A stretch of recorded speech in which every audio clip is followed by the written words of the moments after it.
بسم اللہ الرحمن الرحیم۔ السلام علیکم، میں یعقوب بلوچ، آپ دیکھ رہے ہو میرا یوٹیوب چینل یعقوب Khan technical solar system.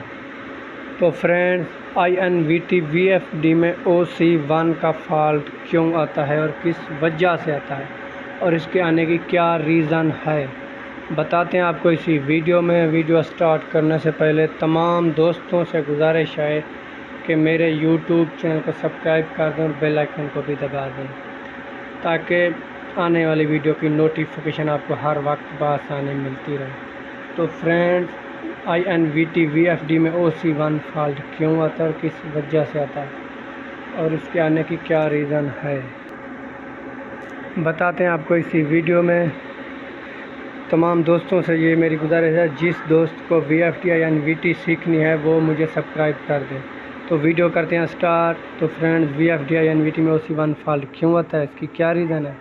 OC1 fault اس وقت آتا ہے جب آپ کی یہ 3 تاریں UVWJ موٹر کے پاس جا رہی ہیں، 3 تاریں، اگر 2 تاریں آپس میں کہیں وہ مل جائیں تو OC1 کا فالٹ آتا ہے۔ پہلی ریزن یہ ہے OC1 فالٹ کی۔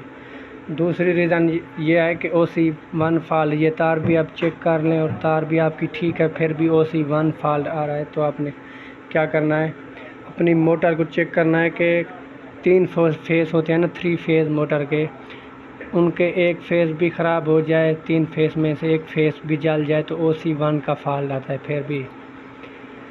تو فرینڈز، یہ OC1 فالٹ کیوں آ رہا ہے میں آپ کو بتاتا ہوں اسی ویڈیو میں۔ چلتے ہیں موٹر کی جانب اور دیکھتے ہیں کہ ہماری تار کہاں پر ملی ہوئی ہے، اس لیے OC1 کا فالٹ ہے۔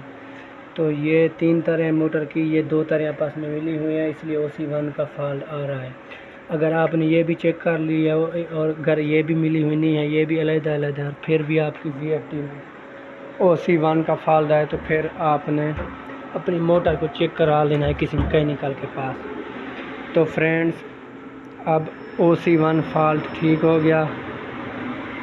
جس دوست کو ویڈیو اچھی لگے تو میرے یوٹیوب چینل کو سبسکرائب کر دو، بیل آئیکن کو بھی دبا دو۔ دوسرا ریزن OC2 OC3 فالٹ کیوں آتا ہے friend. OC3 fault VFD INVT میں اس وقت آتا ہے جب ہمارا VFD خراب ہو جائے، اس کے اندر کپلر لگے ہوتے ہیں، اگر کوئی ایک کپلر بھی خراب ہو جائے تو پھر VFD INVT میں OC3 ایرر آتا ہے۔ تو ملتے ہیں فرینڈ ایسی اگلی نیکسٹ ویڈیو کے ساتھ۔ خدا حافظ۔